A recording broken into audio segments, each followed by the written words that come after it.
आज हम pedagogy of science में पढ़ने वाले हैं। जो हमारे सिद्धांत रह गए थे पिछली क्लास में, आज उनके बारे में बात करेंगे। वो सिद्धांत थे अपने शुरुआत के और ये है अपने अंतिम के।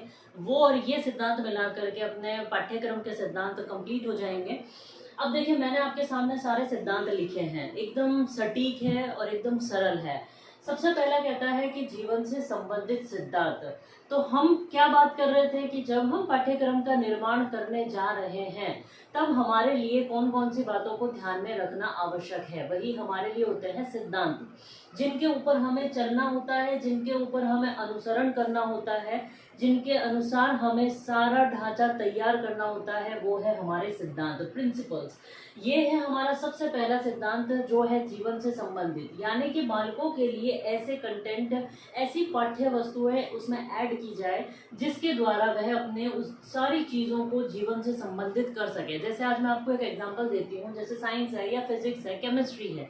आज अगर मैं वह कंटेंट उसमें बच्चों को पढ़ाऊँ जिसके द्वारा मैं उनको बता सकूँ कि इलेक्ट्रिक करंट क्या है, क्योंकि आपको अच्छे से पता है कि रोज़मर्रा की ज़िंदगी में उसको फिजिक्स से टच होना ही पड़ता है। जैसे कि आज इन्वायरमेंट के अंदर इलेक्ट्रॉन है, प्रोटॉन है, न्यूट्रॉन है, ये सारी चीज़ें बालक को जानकारी होगी और इन्हीं जानकारी को वो अपनी रोज़मर्रा की या फिर रोज़ के कार्यों के साथ में अटैच करके देख पाएगा।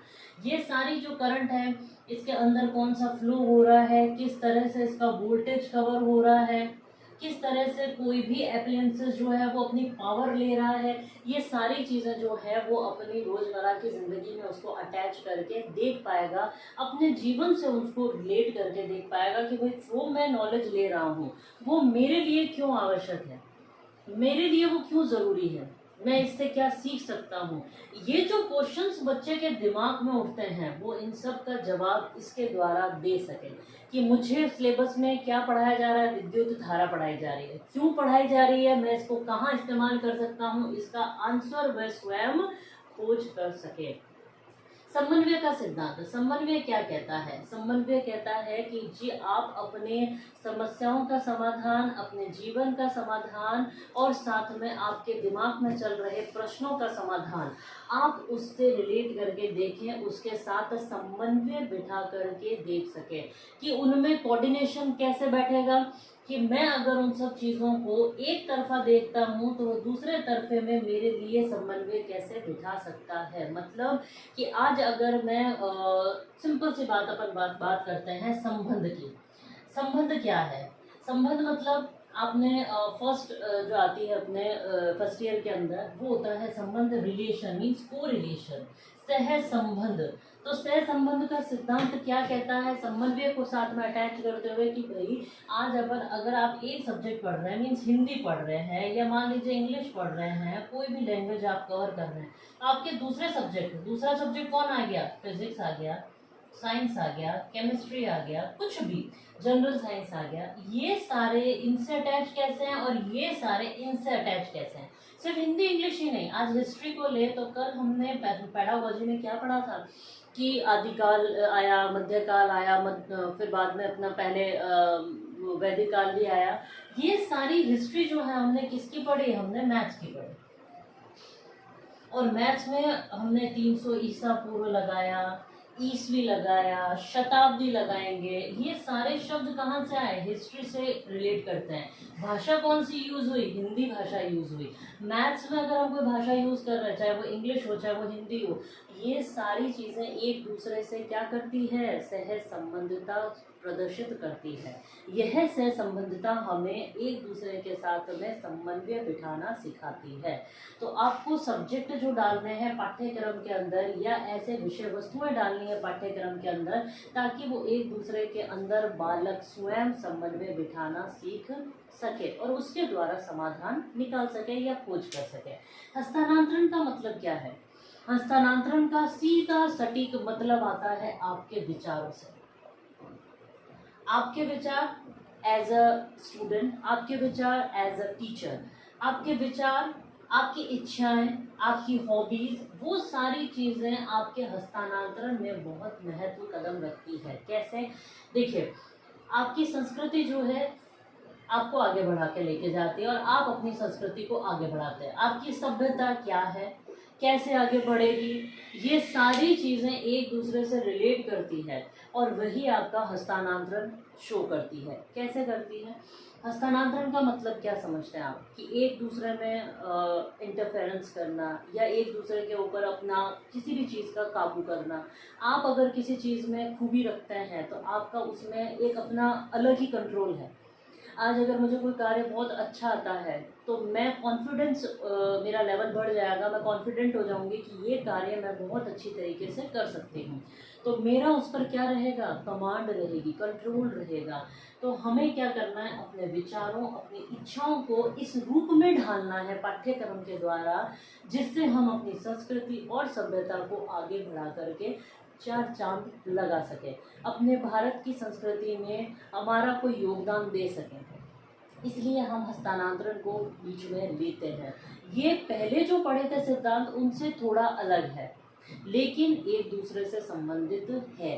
क्योंकि हम क्या पढ़ा रहे हैं, हम क्या निर्माण कर रहे हैं पाठ्यक्रम का, किसके लिए कर रहे हैं? पाठ्य वस्तुओं को इस तरीके से ढांचे में डालने की कि बालक उनसे कुछ न कुछ सीख सके, अर्जित कर सके।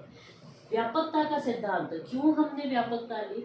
व्यापकता ली, आप सोचो, हम पीछे से बात करें बालक की रुचि से लेकर के, बालक के आयु स्तर से लेकर के सभ्यता तक, यानी कि ये व्यापकता का जो सफ़र है छोटा नहीं है। हमें उसमें सारी चीज़ें इन्वॉल्व करनी है।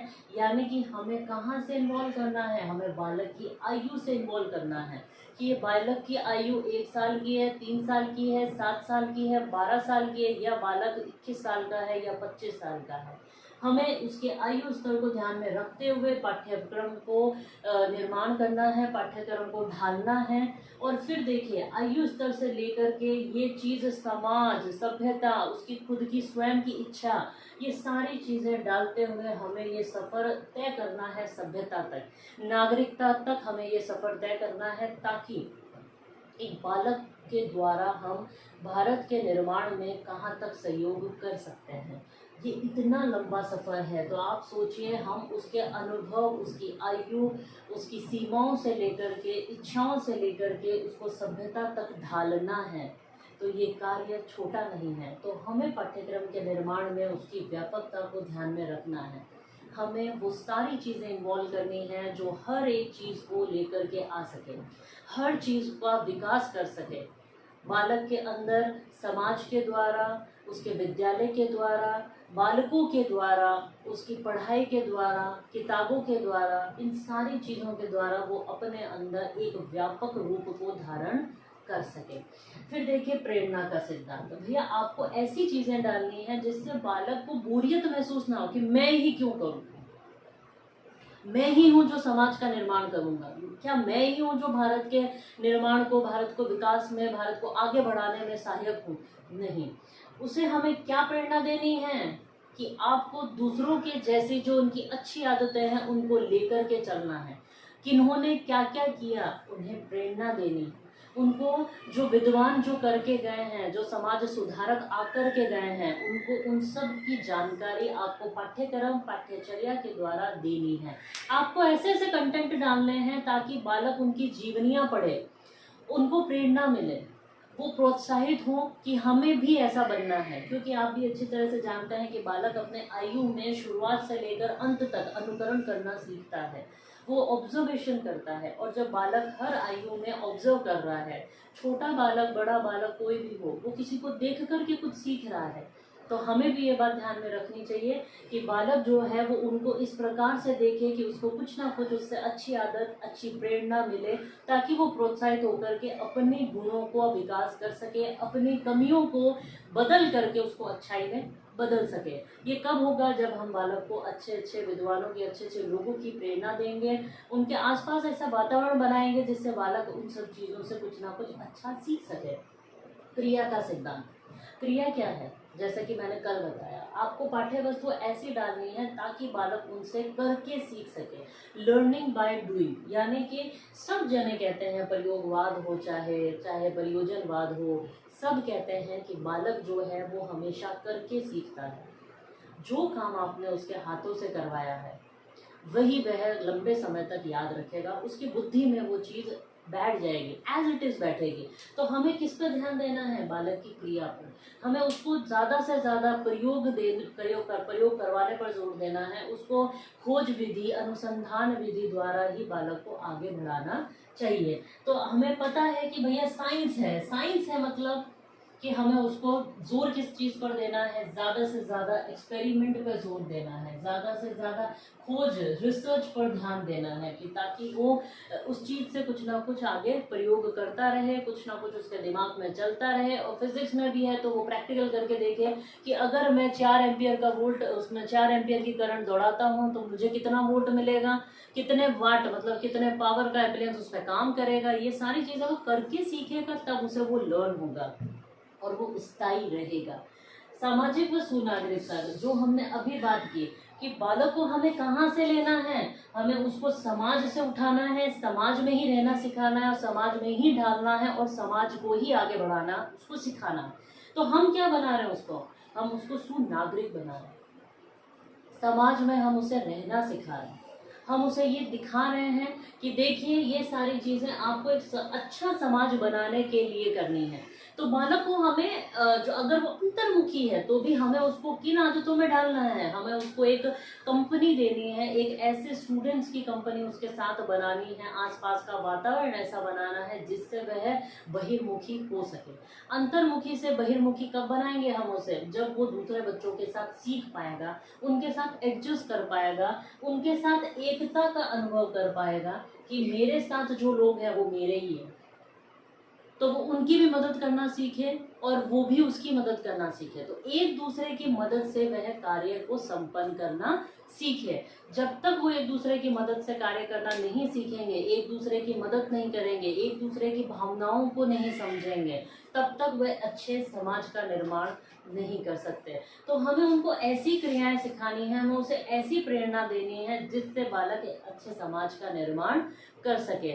और ऐसी एक्टिविटीज बालक को दीजिए, ऐसी करिकुलर एक्टिविटीज उनको करवाइए, ऐसे खेल उनको खिलाइए जिससे वह एक टीम वर्क में काम करना सीख सके। हमें बालक को समाज की ओर लेकर जाना है, समाज से दूर नहीं लेकर जाना है। फिर बात करते हैं सुनागरिकता। अच्छे समाज में ढलने जैसा बालक हो गया तो वो एक अच्छे नागरिक का रूप भी धारण कर लेगा। उसमें कोई दो राय नहीं है कि अगर वह अच्छे समाज का निर्माण कर सकता है तो बेशक वो एक अच्छा नागरिक भी हो सकता है। और अच्छा नागरिक ही, सुनागरिक ही अच्छे समाज का निर्माण करता है, ये सभी जानते हैं। तभी जाकर के वह अपने समाज के लिए, अपने भारत के लिए कुछ कर पाएगा। अपने देश के लिए अपनी हॉबीज को आगे लेकर आना, अपने गुणों को आगे लेकर आना ही एक अच्छे नागरिक का धर्म होता है। ये सारी चीजें हम बालक को सिखाएंगे कैसे? एक क्रिया के द्वारा, इन करिकुलर एक्टिविटीज के द्वारा जो पाठ्यक्रम में सम्मिलित हमने की है। आज हम सुबह उठ करके जाते हैं स्कूल के अंदर, अच्छी ड्रेसअप होकर के जाते हैं, अच्छे बाल बना करके जाते हैं। ये सारे किसका हिस्सा है? ये इन्हीं सब चीज़ों का हिस्सा है। हम जा करके वहाँ प्रार्थना करते हैं, सब शिक्षक जो होते हैं, टीचर्स होते हैं, उनको हम विशेस करते हैं, अच्छी विशेस करते हैं, वो हमें सामने से गुड विशेस करते हैं। वो सारी चीज़ें इसी का हिस्सा है। और हमने ये सारी चीज़ें उनको कैसे सिखाई? हमने ये सारी चीज़ें पाठ्यक्रम के द्वारा सिखाई, क्योंकि हमारे पाठ्यक्रम का हिस्सा क्या है? सुबह प्रार्थना होगी, प्रार्थना के अंदर जो प्रेरणा के लिए कोई कहानियाँ सुनाई जाएगी, विचार सुविचार दिया जाएगा, प्रार्थना में हम भगवान को याद करेंगे। ये सारे जो गुण हैं हम बालक में कहाँ से ला रहे हैं? हम उसको अंदर करिकुलम के द्वारा ला रहे हैं।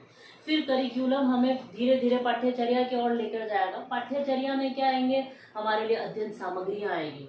वो हम अध्ययन सामग्रियाँ पढ़ेंगे, वो हमारे समस्या जो जीवन में आ रही है उनका समाधान निकालेंगे। वो क्रियाएं आएगी जो हम डेली करेंगे वहाँ पर। वो एक्टिविटीज़ आएगी जब हम 15 अगस्त आएगा, 26 जनवरी आएगी, वो हम स्कूल में सेलिब्रेट करेंगे। तो बच्चों में एक भारत के लिए, देश के लिए जो नागरिकता है उसका विकास होगा। वो इच्छाएं, वो अंदर इमोशंस जो दबे हुए संवेग, वो बाहर आएंगे। और किसी में नहीं है तो वो अपने आप पनपेंगे, पैदा होंगे। तो ये सारी चीज़ें हमें सिद्धांतों को ध्यान में रखना है, वो वाले और ये वाले। ये सारे सिद्धांत मिला करके हम क्या बनाते हैं? पाठ्यक्रम का निर्माण करते हैं। और पाठ्यक्रम के निर्माण के वक्त हमें ये सारे सिद्धांत ध्यान में रखने आवश्यक होते हैं।